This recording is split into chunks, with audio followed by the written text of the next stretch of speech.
Let's look at the Friday games. Richmond has covered 9 in a row. Did you know that? They're 9-0 against the spread in their last 9 games, and now they're 10.5-point dogs to Kansas. I had Kansas winning the whole thing in my bracket. What do you think about that line? Richmond plus 10.5. You think that's a good bet? Yes, I do. I've got Kansas around mine at 7.5, and it's important to know Richmond. It wasn't a fluke that Richmond was here. In my numbers, I have Richmond at around it was around at 84, which is pretty good, and I had Vanderbilt only at like an 85 and Louisville around at 86. So I mean, I had them, pretty compared to the top teams. I had them fairly close. So it's not a shock to see Richmond here. They play really solid.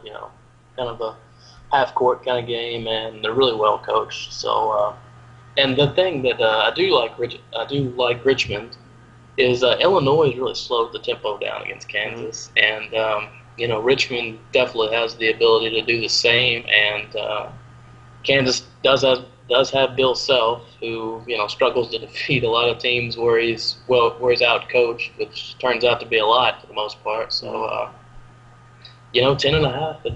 That's a good size play. I don't know if I'll make it a big play because how athletic Kansas is and how good they can be, but it's definitely going to be an average size play.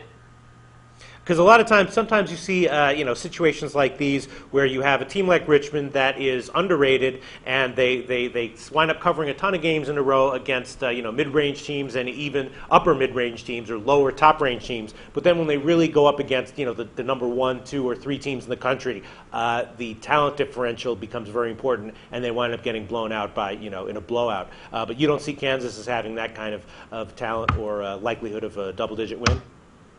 Oh, I definitely think it's a possibility. But if Richmond covers, I think it's going to be around the 4 to 5, maybe even 6-point range. And if not, Kansas just blows them away, in my opinion. It'll be pretty easy to tell whether Richmond will cover by probably the first 10 minutes if they can match up athletically. Yeah. So if you can live game bet, that's a really good option in this game, I think.